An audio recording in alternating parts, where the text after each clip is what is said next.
Cinta bagi kakiku, terang bagi jalanku. Firman-Mu. Hari ini kita akan belajar kalau kita percaya bahwa setiap usaha, pekerjaan, pelayanan yang Tuhan percayakan kepada kita, besar maupun kecil bentuknya, itu sebagai peperangan enggak dalam alam roh? Loh, saya tanya, sebagai peperangan bukan dalam alam roh? Menurut Efesus 1, dulu dikatakan kita ini ada dalam kegelapan. Tapi Tuhan Yesus menebus kita sehingga kita pindah dari gelap kepada terang. Coba kita lihat ayat itu, Efesus pasal yang pertama. Supaya kita tahu peperangan kita ini yang kita hadapi itu apa saja. Efesus 1 ayat 13 mulai. Di dalam Dia, di dalam Kristus Yesus, kamu juga semua kita, karena kamu telah mendengar firman kebenaran, yaitu Injil keselamatanmu. Di dalam Dia, dalam Kristus Yesus, kamu juga ketika kamu percaya dimeteraikan dengan Roh Kudus yang dijanjikannya itu. 14. Dan Roh Kudus itu adalah jaminan bagian kita sampai kita memperoleh seluruhnya, yaitu penebusan yang menjadikan kita milik Tuhan untuk memuji kemuliaannya. Nah, sebelum kita dengar Injil Tuhan, kita itu hidup di mana? Dalam kegelapan. Setelah mendengar Injil Tuhan, kita diselamatkan, memperoleh Roh Kudus yang dijanjikan, maka kita pindah. Nah, setelah kita dipindahkan, maka tugas kita untuk memindahkan yang masih dalam kegelapan. Betul atau tidak? Nah, waktu kita memindahkan orang-orang lain dari kegelapan masuk dalam terang, mereka itu milik siapa? Seperti dulu kita itu milik siapa? Ngerti nggak arti ini, saudara? Gampang tidak setan memberikan jiwa-jiwa yang di tangan mereka untuk kita rebut menjadi milik Tuhan? Gampang atau tidak? Tidak. Ada perhitungan. Nah, ini loh. Karena yang kita hadapi itu kuasa-kuasa gelap, maka dalam sebuah peperangan ada satu hal yang sangat penting di samping senjata. Perhatikan, di dalam sebuah peperangan ada satu hal yang sangat penting yang kita harus perhatikan. Bahkan ini lebih penting daripada persenjataan. Siapa bisa sebut apa itu? Ini tema yang kita mau pelajari. Apa itu? Roh Kudus. Enggak, ini jangan yang rohani dulu, yang umum saja. Dalam sebuah peperangan ada hal yang lebih penting daripada kita memperhatikan persenjataan kita maupun persenjataan yang lain. Apa itu? Strategi, hampir betul. Keberanian, bukan. Bacain yang di rumah, ikut jawab apa? Ada satu hal yang penting. Lebih penting daripada memperhatikan persenjataan. Nah, mengenali musuh. Itu tema yang saya tulis, belajar untuk mengenali musuh-musuh kita di dalam pelayanan. Jadi mengenali musuh itu mutlak, bukan cuma penting. Nah, saya tanya balik. Beri saya 3 musuh besar di dalam hidup, panggilan, dan pelayanan kita untuk Tuhan dan untuk jiwa-jiwa. Ada 3 musuh besar. Jawab siapa saja boleh. Salah nggak apa-apa. 1. Keinginan daging. Kecil itu bukan. Kesombongan. Sama keangkuhan. Ada hal kecil. Nah, ini. Musuh terbesar pertama adalah iri hati. Saudara, semua kita pasti diberi kemampuan untuk menang atas dosa mencuri, dosa berzina, apalagi membunuh. Betul? Kita bisa berusaha dengan pertolongan Roh Kudus. Tapi saya tanya, hampir tidak ada hamba Tuhan yang tidak pernah diserang oleh roh iri hati. Betul atau salah kalimatnya? Jadi dari pengalaman saya selama ini, maka ini dosa musuh yang terbesar, iri hati. Dan iblis sangat mudah untuk menjatuhkan kita dengan iri hati. Kira-kira betul atau salah ya? Terus saya tanya, betul atau salah hamba-hamba Tuhan? Bagaimana cara iblis menjatuhkan kita sebagai musuh mereka Dengan iri hati, kita dibuat nggak suka kalau ada saudara kita lebih sukses dari kita. Saya berkata, sebagai manusia itu wajar. Tolong catat, sebagai manusia itu wajar. Betul tidak? Apalagi kalau ada ini ya, lulus SMA, sama-sama berangkat dari kampung, entah di pulau mana, entah di daerah mana, pokoknya daerah terpencil. Lalu sama-sama ke pelabuhan, naik kapal, merantau ke kota lebih besar. Lalu masuk sekolah Alkitab, ini saya bicara umum saja. Sama-sama terus belajar sama-sama di sekolah Alkitab. Ingat penderitaan yang dialami di sekolah Alkitab. Sama-sama juga. Waktu lulus di wisuda, sama-sama juga. Setelah itu mulai masuk ke ladang pelayanan. Sama-sama masuk, sama-sama merintis. Saya cuma memberi contoh. Tiba-tiba yang satu naik sekali dalam pelayanan, makin banyak Tuhan percayakan jiwa-jiwa, otomatis fasilitas pelayanan bertambah. Wajar tidak? Wajar. Tapi yang satu sulit sekali untuk maju. Bisa nggak setan masuk? Timbul iri hati. Ngerti contoh ini saudara? Ini luar biasa. Maka itu tidak sedikit yang saya tahu sendiri. Ada entah yayasan apa, pengusaha apa, ingin memberkati hamba-hamba Tuhan di desa-desa. Belikan motor sekian banyak untuk mendata. Yang diberi tugas untuk mendata. Ada loh ini. Nah kalau saudara di Sumatera ini pernah menemukan, coba saya menemukan di beberapa tempat. Ada yang berani memalsukan nama untuk dia dapat motor lagi. Padahal bukan dia. Pernah ketemu nggak kasus seperti ini? Loh, saya tanya, pernah ketemu nggak kasus seperti ini? Hamba Tuhan loh. Mengerikan sekali. Karena iri. Saudara, percayalah. Begitu iri hati masuk ke hidup kita, langsung otoritas sebagai pelayan Tuhan itu hancur. Betul atau salah?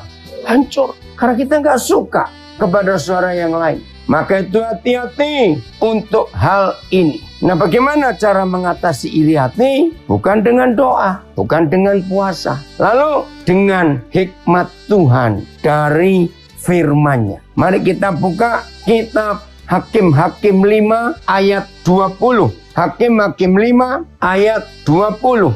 Ini nyanyian Deborah setelah dia menang ya dalam peperangan untuk membela Israel. Bagaimana Hakim-Hakim 5 ayat 20 bisa mengalahkan iri hati, memenangkan peperangan kita terhadap musuh iri hati. Deborah menyanyi, dari langit bintang-bintang berperang melawan Sisera. Dari apanya? Lu baca. Dari peredarannya. Ada triliun, bukan miliar. Ada triliunan bintang di luar angkasa sana. Betul tidak? Jumlahnya tidak terhitung. Apa bahasa ilmu pengetahuannya? Peredaran.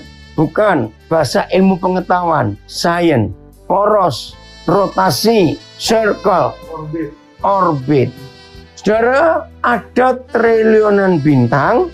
Mereka bergerak atau diam? Bergerak. Ada polisi lalu lintas nggak di sana? Bayangkan, triliunan bintang bergerak, harusnya mereka teratur atau tidak teratur seharusnya? Tidak teratur, bebas kok di sana. Tapi luar biasa, bintang-bintang itu tidak pernah tabrakan. Kalau mereka tabrakan, sudah kiamat ini dunia. Karena besarnya bintang-bintang itu bisa jutaan kali dari besarnya planet bumi. Bayangkan. Saya nggak tahu dapat hikmat dari mana Deborah menyanyikan itu. Jadi mereka nggak pernah tabrakan karena apa? Tadi itu loh. Mereka nggak pernah tabrakan karena ada apa? Orbitnya, ada jalurnya. Ini luar biasa. Mundur ke belakang. Siapa bintang-bintang itu? Masih ingat Yahweh Tuhan janji kepada Abraham malam-malam? Lihat kamu ke langit. Tuhan bilang, keturunanmu. Nah, itulah saudara dan saya. Dari langit berperang. Nah, ini peperangan. Bintang-bintang dari garis edarnya, dari orbitnya memerangi Sisera. Iri hati itu gambarannya ada bintang yang satu lebih terang dari yang satu. Nah, yang merasa kurang terang, tola-toleh. Kenapa dia begitu? Kenapa dia begitu? Kenapa aku begini? Ngerti nggak? Ini iri hati. Jadi, kalau ada bintang keluar dari orbitnya, terjadi apa itu? apa? Tergelincir, benturan, tabrakan, kacau. Saya tanya kepada semua kita, apalagi yang sudah lama pelayanan, ngeri tidak? Iblis berhasil atau tidak berhasil membuat banyak kita bintang-bintang ini benturan satu dengan yang lain? Jawab, berhasil atau tidak berhasil? Itu dia. Iblis sangat berhasil membenturkan kita dengan saudara kita yang lain. Dan itu terjadi sampai hari ini di dalam ladang pelayanan. Saya tanya, betul atau salah ini? Mengerikan sekali. Maka itu dengan musuh yang pertama ini, akhirnya konsentrasi panggilan dan pelayanan yang Tuhan percayakan kepada kita bisa fokus nggak? Kalau sebenturan satu dengan lain, kalau kita diadu satu dengan yang lain, nggak fokus lagi, nggak terarah lagi. Karena benturan sesama kita itu perlu waktu untuk memulihkan. Betul atau salah? Saudara, maka itu pulang dari pertemuan kita ini, hindari kalau iblis menjerat salah satu di antara kita dan dia membenturkan kita ke bintang yang lain. Setuju saya bicara ini? Harus. Berkali-kali Paulus berkata di surat Korintus, jangan beri keuntungan pada iblis. Karena kita tahu maksudnya, tahu tujuannya. Masih ingat firman itu? Jangan beri keuntungan kepada mereka. Nah, ayat itu paling gampang. Kalau ada di antara saudara yang suka main bola, suka pertandingan bola, sepak bola itu loh, yang gak suka pun bisa ngerti. Pernah dengar istilah gol bunuh diri? Pernah? Kira-kira kalau kita satu tim dengan orang ini, rasanya ini. Betul enggak? Geram, betul. Nah, saya suka istilah gol bunuh diri itu. Dan anehnya dalam pertandingan itu tetap sah bahwa dia masukkan gol ke gawangnya sendiri. Itu sah loh, betul tidak? Nah, kalau saudara dan saya, maaf, dalam tanda kutip, sering menguntungkan iblis, kita jahat di mata Tuhan. Berarti kita membobol gawang kita sendiri. Loh, betul tidak? Itu menyakitkan hati Tuhan. Dan lagi sekali, kenapa itu sering terjadi dalam ladang pelayanan? Iya toh? Betapa sedih hati Tuhan. Saya percaya pelatih klub itu nggak tahu tuh kecewanya kayak apa. Kalau ada salah satu anak buahnya melakukan gol bunuh diri. Ngerti ya ilustrasi ini saudara? Maka itu Paulus berkata, jangan memberi keuntungan pada iblis. Karena kita tahu maksudnya apa. Maksudnya jelas, ingin menghancurkan pekerjaan Tuhan. Ini mengerikan sekali. Jadi, maaf, kalau ada di antara kita, saya mau pakai kalimat yang paling jelek dalam pelayanan. Kalau ada di antara kita, maaf kata ini, yang dipakai iblis untuk membuat gol bunuh diri. Nggak enak bukan pernyataannya? Tapi ada tidak pelayan Tuhan, hamba Tuhan, jadi alat iblis untuk merusak pekerjaan Tuhan. Aneh, ada atau tidak? Salah, banyak, bukan ada. Banyak, ngeri sekali saudara. Maaf, jangan tersinggung. Salah satu bentuk tanda, maaf saya tidak berkata satu kepada yang lain. Ini yang saya temukan, mengerikan sekali di dalam pekerjaan Tuhan, dalam pelayanan. Ternyata tidak sedikit yang menyebut diri hamba Tuhan, tapi juga hamba iblis. Maaf saya berkata, ada nggak yang seperti itu? Saudara bayangkan, bagaimana bisa? Katanya hamba Tuhan, kok bisa merangkap jadi hamba iblis? Tapi lagi sekali, itu ada. Bahkan sampai hari ini itu ada. Dan satu-satunya penyebab mengapa ada hamba Tuhan sekaligus bisa jadi hamba iblis, karena iri hati. Waktu corona baru mulai saudara, ada 8 hamba Tuhan yang menyebarkan bahwa saya meninggal karena corona. Itu dari bulan Maret akhir sampai awal Mei. Wih, ngeri sekali. Istri saya juga ditelepon. Bayangkan, bahkan ada satu hamba Tuhan, saya balas karena ditanya. Nah, balasan WA saya dibacakan oleh hamba Tuhan yang kebetulan saya kenal. Dia bisa bilang begini, itu bukan Pak Daniel, itu istrinya yang balas. Dia sudah meninggal. Bayangkan saudara, sampai seperti itu. Maka itu saya ulangi lagi, kalau ada hamba Tuhan sekaligus bisa jadi hamba iblis, itu penyebab utamanya karena iri hati. Ngeri. Dan bisa mengisukan, menggosipkan yang jelek. Saya percaya di antara kita di sini pasti ada yang pernah ngalami. Ada nggak yang pernah ngalami seperti itu? Diceritakan yang macam-macam. Ini fakta. Hamba Tuhan yang seperti itu pasti tidak bisa punya otoritas Tuhan 100%. Sebab sekaligus dia jadi hamba iblis yang dipakai. Maka itu hati-hati dalam hidup kita. Nah, ini musuh yang paling besar di dalam hidup panggilan dan pelayanan kita. Kecil dosa ini. Iri kok. Sebenarnya kan gak besar dosa iri hati. Tapi ini berbahaya sekali. Maka itu jaga hati kita dan jaga hidup kita untuk tidak iri hati. Sebutkan kepada saya musuh yang kedua. Bukan sombong. Tadi ada yang sudah mulai ngomong, dengar tadi. Bukan uang. Betul nggak? Ini musuh yang nomor 2 terbesar. Saya tanya, banyak atau sedikit hamba Tuhan jatuh karena uang? Nah, itu dia. Mari kita buka Matius 6 ayat 24. Jelas. Ini yang Tuhan Yesus katakan. Matius 6 ayat 24. Udah? Saudara, inilah satu-satunya ayat di seluruh Alkitab yang memberitahu kita siapa saingan Tuhan Yesus. Ternyata saingan Tuhan bukan setan, uang. Tolong perhatikan kalau membaca ayat ini dengan saya beri pertanyaan. Jadi setelah kita baca Matius 6:24, posisi Tuhan Yesus dengan uang itu sejajar atau beda? Sejajar, setara. Itu buat saya kaget. Seandainya yang bicara itu Matius atau Yohanes, saya masih mikir, tapi ini Tuhan Yesus sendiri. Berarti saingan Tuhan Yesus itu uang, bukan setan. Maka itu dia berkata, tidak mungkin kamu mengabdi, melayani, menghamba, mengikuti dua Tuhan. Dia yang bicara. Dan dia tidak bicara, dia lebih rendah dari aku. Tidak. Nah, yang mengagetkan saya, Tuhan Yesus pakai kata seorang. Ada nggak kata seorang? Maka kamu akan lebih mengasihi yang seorang dan membenci yang lain. Kamu akan lebih setia pada yang seorang, kamu tidak setia pada yang lain.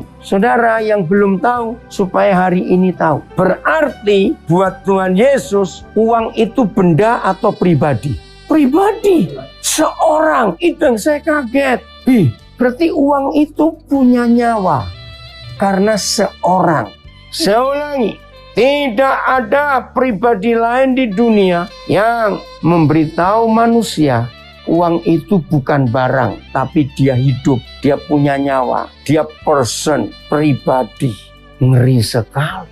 Maka itu Paulus menulis di surat 1 Timotius 6, akar segala kejahatan kalau cinta uang. Ngeri sekali. Koruptor, saya bicara koruptor. Menteri Sosial kita sebelum Ibu Risma, catat, itu orang Kristen. Aktif pelayanan di gereja loh saudara. Tidak ada yang nyangka. Nah, dalam data semua perampok-perampok uang rakyat di Indonesia ini, ya ini data statistik. Itu yang membuat saya kaget waktu baca itu. 3 nomor 1. 100% para perampok uang rakyat ini, tolong catat, itu pasti orang yang sudah sangat kaya. Aneh bukan? Sudah sangat kaya kok masih merampok. Nomor 2, 100% koruptor perampok itu adalah orang yang beragama dan punya posisi tinggi di keagamaan mereka masing-masing. Perhatikan saja. Nah, yang nomor 3, perampok-perampok itu pendidikan terendahnya adalah S2. Nggak ada yang S1. Nah, mikir ya, sudah kaya raya masih merampok. Punya posisi di keagamaan dengan posisi tinggi, ngerti nggak maksud saya ini? Masih merampok. Ingat kasus korupsi pencetakan Al-Quran? Nggak masuk akal. Nomor 3, orang-orang pinter. Paling rendah S2 pendidikannya. Betul kata Tuhan Yesus, uang itu orang, pribadi. Maka itu saya tanya tadi, saudara menjawab, tidak sedikit hamba Tuhan jatuh karena yang satu ini. Mengerikan. Nah, caranya baca begini ya. Kita mau pilih Tuhan Yesus di nomor 1 atau nomor 2. Nggak apa-apa. Sama kok nanti hasilnya. Coba ya, Matius pasal yang ke-6. Ya, ini cara kita membaca ayat 24. Kan ada kalimat begini. Tak seorang pun dapat mengabdi kepada dua Tuhan. Karena jika demikian dia akan membenci yang seorang dan mengasihi yang lain. Nah, kan ada yang membenci seorang dan mengasihi yang lain. Kita akan tempatkan Tuhan Yesus di posisi pertama atau kedua. Ini cuma cara belajar aja. Ayo, pertama atau kedua? Pertama. Oke, kalau pertama jadi begini. Tak seorang pun dapat mengabdi kepada dua Tuhan. Karena jika demikian ia akan membenci Tuhan Yesus dan mengasihi uang. Atau ia akan setia kepada Tuhan Yesus dan tidak mengindahkan uang. Ngerti enggak? Kalau kita baca. Ini cara penulisannya luar biasa. Sama kalau kita milih nomor 2 Tuhan Yesus, bunyinya begini. Tak seorang pun dapat mengabdi kepada dua Tuhan. Karena jika demikian ia akan membenci uang dan mengasihi Tuhan Yesus. Atau sama ya, ia akan setia kepada uang dan tidak mengindahkan Tuhan Yesus. Kita harus milih siapa Tuhan kita. Terus kalimat terakhir, kita tidak dapat mengabdi, menghamba, melayani kepada Tuhan dan kepada Mamon. Mamon itu setan, dewa yang paling jahat. Nah, saya bersyukur sudah berhasil memasyarakatkan istilah uang ini adalah setan. Kepada banyak orang, kepada cucu-cucu saya juga, saya belajar, saya ngajar mereka. Maka yang hari ini kumpul, saya pun ingin, ayo mulai hari ini. Ingat Lukas 16 ayat 9, uang itu adalah mamon. Betul? Tuhan berkata, mamon itu setan. Nah sekarang begini, coba periksa di dompet saudara ada setan berapa? Lu serius itu? Oh saya punya setan 4 juta hari ini. Hah? Hanya lu serius itu? Maka kalau anak-anak, adik kamu umur berapa? 10. Nah kalau ada anak-anak bilang, Ma saya minta setan 20.000. Betul, kita harus ngomong uang itu setan. Yang ngomong Tuhan Yesus. Saya pinjam setan 4 juta. Waduh. Seru ya kalau semuanya pakai prinsip ini. Memang, maka itu jangan punya banyak-banyak setan. Saudara perhatikan, cinta akan uang adalah akar segala kejahatan. Sama, cinta akan setan itu akarnya segala kejahatan. Nah bagaimana caranya supaya tidak cinta setan? Jangan, bukan nggak cinta uang, salah. Bagaimana kita nggak cinta setan? Nah, bukan berbagi. Buang-buang dia. Enggak suka kok. Lo serius. Buang setan-setan itu. Kita pakai secukupnya saja. Serius. Ini fakta dalam kehidupan kita. Maka itu kalau orang cinta setan pasti disayang-sayang, dipeluk-peluk. Dicek saldonya tiap hari. Kenapa Pak? Salah. Salah Pak. Bukan bersahabat dengan mamon. Ikatlah persahabatan dengan mempergunakan mamon. Jadi bukan bersahabat dengan mamon Pak. Salah besar itu. Oke baca aja ayatnya. Lukas 16 ayat 9. Supaya kita nggak salah. Bukan bersahabat dengan mamon. Salah. Ayat 9. Saya punya banyak sahabat yang bukan Kristen. Dan persahabatan saya gunakan Lukas 16 ayat 9. Ikatlah persahabatan dengan mempergunakan mamon. Bukan bersahabat dengan mamon, salah. Ya, tadi pagi Kevin tahu, masih ingat nama yang nolong kamu di bandara? Siapa namanya? Wisnu ini Muslim. Dia itu porter di bandara Cengkareng, Terminal 3. Saya baru ketemu 2 kali tadi pagi. Nah, pertemuan saya pertama, ini kebiasaan saya. Saudara, kalau toh bagasi saya nggak banyak, saya akan tetap cari porter. Bukan saya malas ngangkat, saya ingin bersahabat. Nah, saya pasti beri lebih. Saya ingin menjalin persahabatan. Maka itu, saya punya banyak sahabat. Bukan Kristen, saya pakai mamon. Nah, pertama kali saya ketemu berapa bulan yang lalu. Pas saya keluar dari pesawat, saya nggak ada bagasi. Ya, saya langsung mau keluar saja. Tiba-tiba saya lihat Wisnu ini kelihatan betul. Nah, ini salah satu penginjilan saya. Lihat orang yang wajahnya kusam. Tahu? Yang wajahnya lecek. Tentara nggak? Orang susah, orang lapar, orang senang. Tentara nggak dari wajahnya? Wih, saya belum pernah menemukan cara lain untuk membagikan kasih Tuhan selain cara lihat wajah orang. Itu pasti ketangkap. Nah pas saya turun mau keluar bandara, Wisnu ini porter, dia termenung, kelihatan sekali. Terus saya sapa, tolong. Nah dia pikir saya ada bagasi, saya cuma bawa tas tenteng saja. Enggak, ini aja kamu bawa. Dia kaget. Nah di situ saya baru tahu porter itu kerjaannya. Jadi mereka itu nggak dapat uang untuk dirinya, tapi untuk perusahaannya. Dan dalam satu hari harus setor sekian ratus, saya lupa berapa. Loh, kok begitu? Jadi kamu enggak, Pak? Maka kalau hari ini tidak mencukupi, itu utang saya. Besok harus dibayar. Wah, kok begitu? Ya itulah. Nah, hari ini, Pak, bandar ini sepi sekali. Nah, terus kamu punya utang berapa sekarang? Hampir 800.000, Pak. Karena sudah seminggu. Wih, saya kasihan sekali. Langsung, saudara, saya tutupi semua yang dia kurang. Waktu dia pegang uang itu, dia menangis. Dia bilang, Bapak ini siapa? Ya, saya sambil bilang, orang. Nah tanyanya siapa kok? Ya orang. Saudara, akhirnya saya minta nomor telepon. Nah begitu saya minta nomor telepon, saya kontak lewat WhatsApp. Sampai hari, Pak terima kasih. Akhirnya dia manggil saya apa?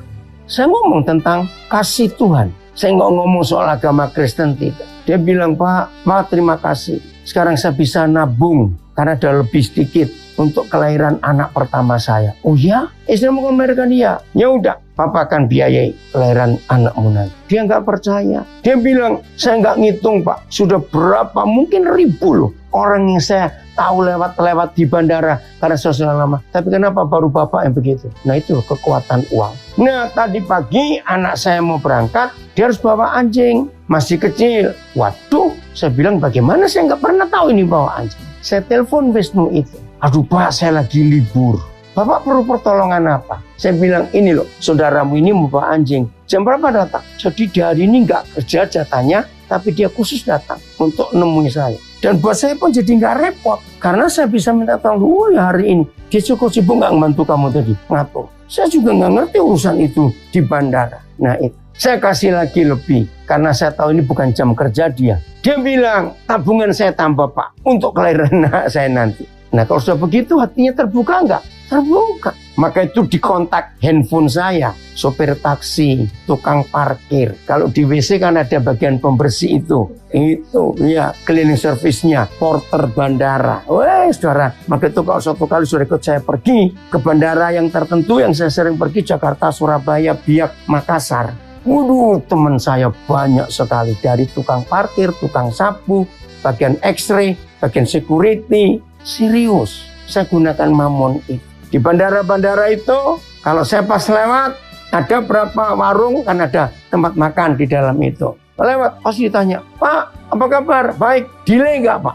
Pertanyaan aneh bukan? Mungkin saya satu-satunya orang yang ditanya oleh yang punya warung itu, delay, pesawatnya terlambat nggak Pak? Ayo jujur, kalau saudara ditanya seperti itu, marah dong. Kok kamu ngarepinnya jelek?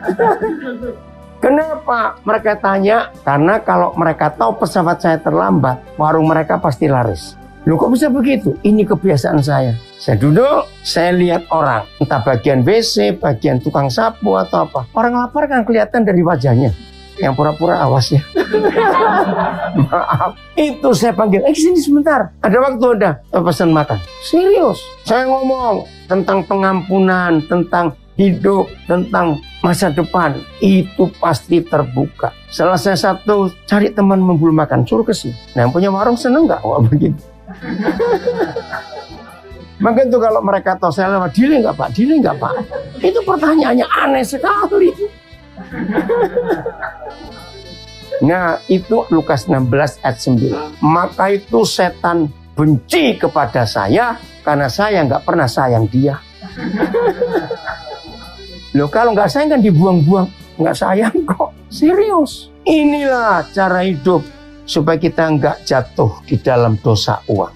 Ingat, tidak boleh mengabdi menghamba, melayani dua tuan. Kita butuh uang, nggak munafik. Tapi uang tidak boleh menguasai kita. Tidak boleh. Inilah contoh yang kita harus ikuti dalam hidup. Maka itu kalau saya pergi lewat bandara mana saja, saya akan kontak satu persatu. Siapa yang kerja hari ini? Siapa yang kerja hari ini? Kalau nggak ada, saya panggil. Carikan temanmu siapa yang kerja hari ini. Suruh nolong Papa. Mereka senang. Jadi sesama mereka saling kontak. Dan mereka kenal. Hebat ya, Tuhan kita bekerja.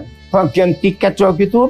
Saya mau bersahabat dengan sebanyak-banyaknya orang dengan mempergunakan mamon tidak jujur. Nah lihat, inilah satu-satunya ayat yang dikatakan oleh Tuhan Yesus orang pelit walaupun tidak berzina, tidak membunuh, kalau mati tetap masuk neraka. Loh ayat ini, coba saya uraikan ya. Dan aku berkata kepadamu, ikatlah persahabatan dengan mempergunakan uang yang tidak jujur. Kenapa Tuhan Yesus berkata uang itu tidak jujur? Karena satu-satunya barang yang paling banyak dipalsu adalah uang. Lu betul nggak? Maka itu uang itu nggak jujur, banyak palsunya. Oh iya, uang palsu banyak sekali. Nah, begini. Dan selama orang itu hidup, lalu suka menghambur-hamburkan uangnya untuk penginjilan. Mengikat persahabatan itu penginjilan. Suatu hari saudara, saya nggak berangkat. Cuma ada guru yang saya belum kenal dari Medan, mau jadi guru ke Nabire. Nah, saya harus ketemu di bandara Cengkareng. Ya, dia Boru Siburian. Nah, begitu ketemu, oh ini orangnya. Nah, pas saya turun dari mobil, dari taksi, saya tuh melihat satu orang. Ternyata ini porter. Cuma dia lagi nggak pakai seragam. Dia duduk di bangku dekat lift untuk turun. Terus saya bilang anak saya, kamu tunggu barang ini. Itu barangnya guru ini kami beli di Jakarta untuk dibawa ke Nabire.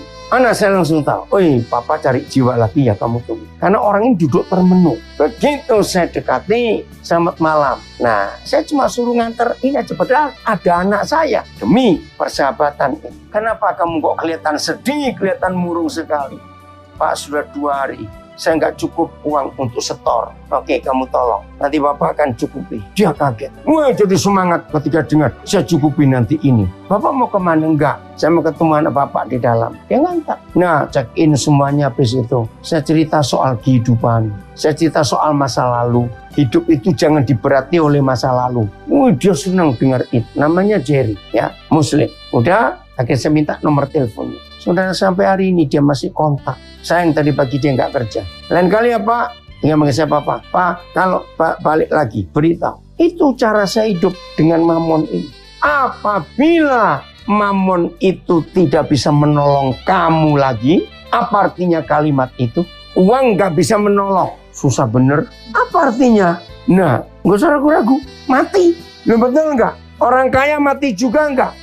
Mati. Lihat selama COVID, aduh saudara, selama COVID paling saya ngeri dan sampai bukan sakit hati ini teriris.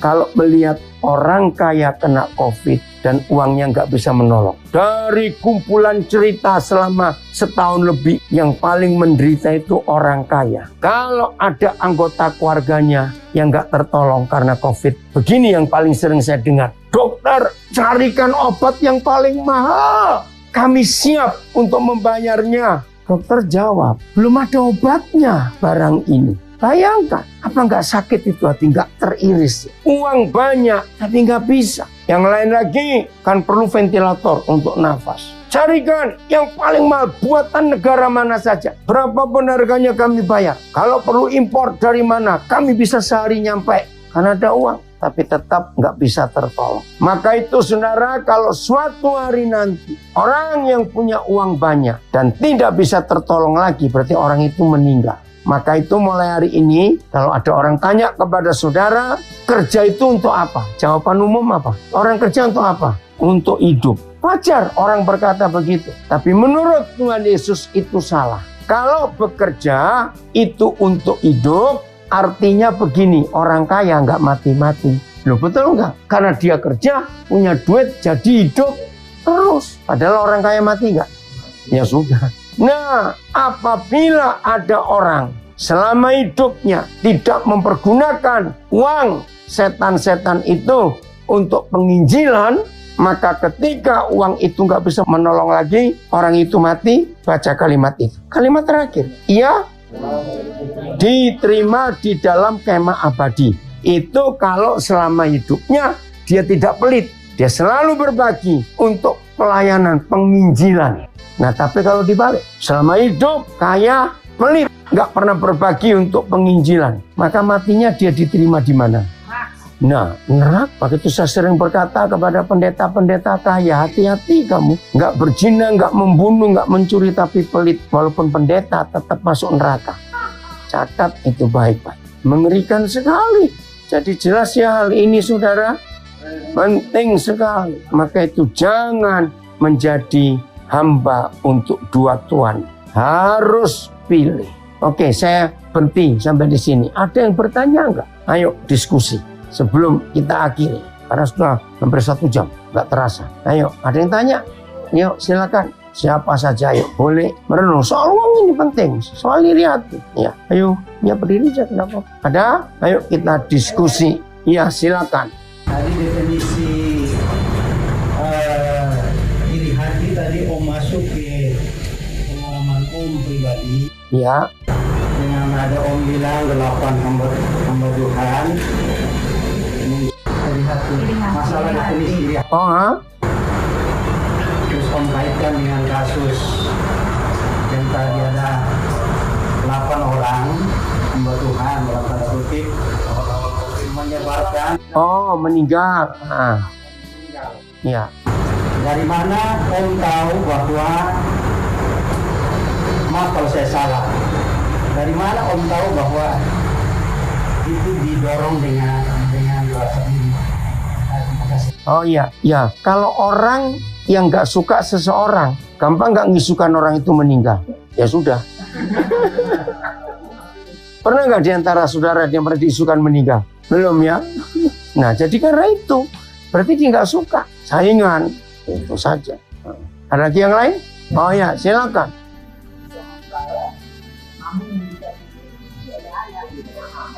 Iya. Oh, jadi nggak punya uang, gitu aja lah ya. Iya. Iya, berarti nggak punya, sama aja Pak. Oke. Iya, saya mau beri contoh gereja di Singapura awal tahun 80-an. Saya ikut gerakan itu. Dalam bahasa Inggris, Singapura pernah punya program No Jesus Evangelism. Jadi penginjilan tanpa menyebut nama Yesus. Buat saya menarik. Kok bisa? Bagaimana caranya? Nah, Singapura itu negara Asia, tapi sudah seperti Barat. Cara hidup sudah seperti negara Barat. Artinya orang egois, sibuk sendiri-sendiri. Nah, sehingga banyak orang-orang tua, kalau anak-anak sudah besar, nggak bisa ngurus lagi. Nah, hebatnya pemerintah Singapura sejak zaman Lee Kuan Yew itu tidak boleh ada rumah jompo. Tahu rumah jompo ya? Untuk orang tua, untuk lansia. Lee Kuan Yew marah. Orang tua itu tanggung jawabnya anak-anak. Ingat, kamu itu besar karena orang tuamu. Jadi karena nggak ada rumah untuk orang tua, akhirnya banyak orang tua yang kesulitan. Karena anak-anak kerja pagi sampai malam. Nah, gereja-gereja di Singapura penginjilan pakai cara itu. Yang tinggal di flat, tahu ya flat ya? Apartemen rumah kecil-kecil itu. Bukan rumah yang satu-satu di tanah begini. Itu suruh menghitung di lantai flatmu ini ada berapa rumah. Terus data cari orang-orang tua yang nggak ada yang ngurus. Itu nomor 1. Untuk apa? Mereka tempelkan kertas-kertas pengumuman. Kalau perlu belanja, bantu, hubungi nomor ini, rumah nomor ini. Ya, kalau butuh tenaga untuk membersihkan rumah, untuk cuci baju. Wih, orang-orang tua ini kaget. Dan banyak juga anak-anak mereka berterima kasih karena mereka nggak bisa ngurus. Ini kok ada orang mau ngurus. Juga kalau mereka punya binatang peliharaan, anjing, kucing, ikan di akuarium. Kalau mereka mau pergi ke luar negeri untuk beberapa hari, mereka itu kerepotan. Siapa ngurusin binatang ini? Nah, anak-anak Tuhan, gereja Singapura itu menawarkan diri. Kami siap untuk bantu. Saudara, gereja di Singapura panen besar. Nggak pakai uang, pakai tenaga. Serius. Wih, hari-hari itu luar biasa. Karena melihat kasih orang lain egois kok. Coba baca. Satu-satunya tulisan di dunia tentang kondisi manusia akhir zaman. Itu cuma Paulus yang nulis. 2 Timotius 3 ayat 1 dan 2. Coba lihat 2 Timotius 3 ayat 1 dan 2. Maka itu penginjilan akan gampang. Mengikat persahabatan. Kalau memang nggak ada uang, bisa pakai tenaga kita. Nawarkan diri. Betul tidak? Oke, baca. Apa judulnya? Nah, keadaan manusia pada akhir zaman.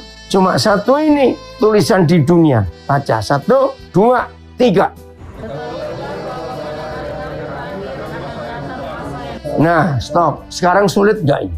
sangat sulit. Apalagi selama COVID. Aduh, gelombang PHK ngeri sekali. Tapi baik, cara positifnya. Banyak bapak-bapak yang nggak pernah masak jadi pintar masak selama COVID. Betul tidak? Luar biasa. Banyak orang nggak pernah bertani, bercocok tanam, jadi punya tanaman banyak di sekitar rumahnya. Selama COVID ini, ada berkatnya juga. Nah, di masa yang sulit ini, bagaimana kondisi manusia ayat 2? Tidak takut Tuhan. Betul seperti itu sekarang kondisi manusia. Egois. Betul nggak? Cinta diri sendiri. Orang yang egois pasti pelit, menjadi hamba uang, itu artinya hidup diperbudak oleh uang. Tuannya adalah uang. Dan itu terjadi. Nah, kalau saya simpulkan, kalimat ayat 2 itu namanya aku nggak peduli, itu urusanmu. Dan itu terjadi sekarang di generasi ini. Saya nginep di apartemen anak saya di Jakarta. Saya lagi nunggu ada kiriman barang. Begitu.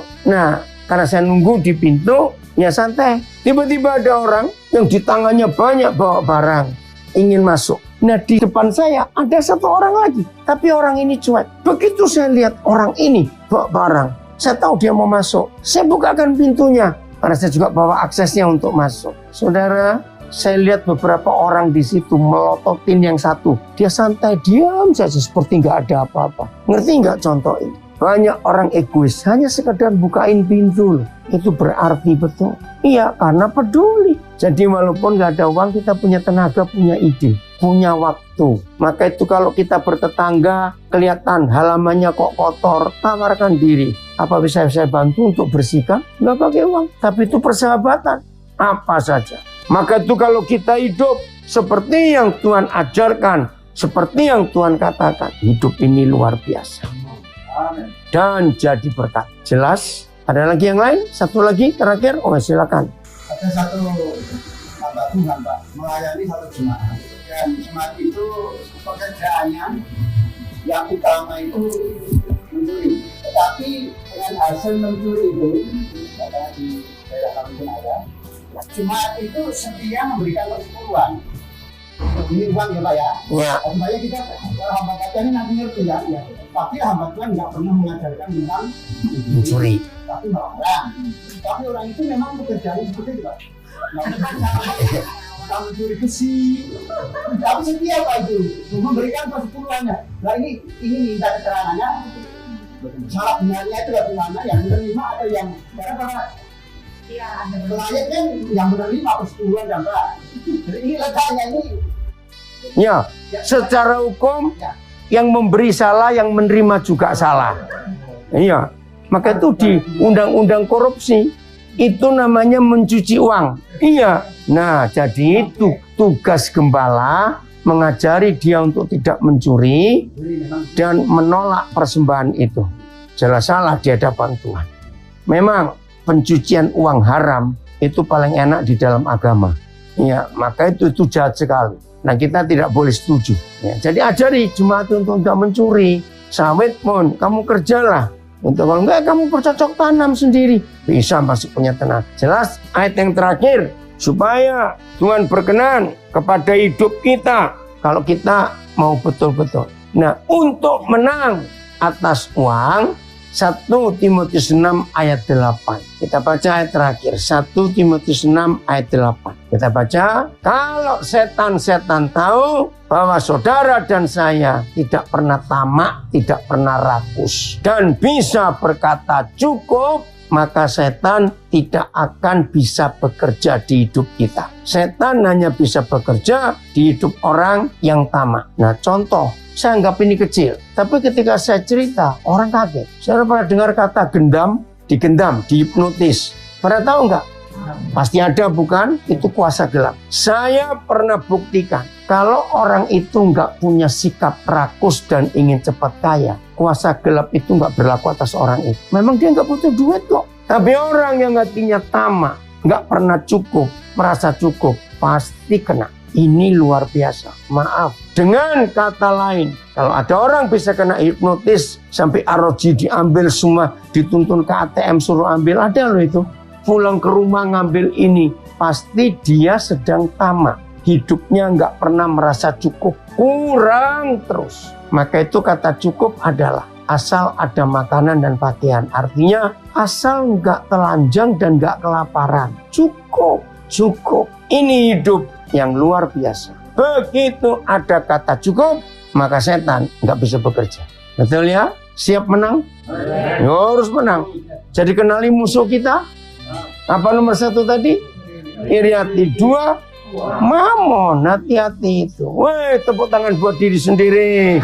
Kita semuanya pemenang. Haleluya.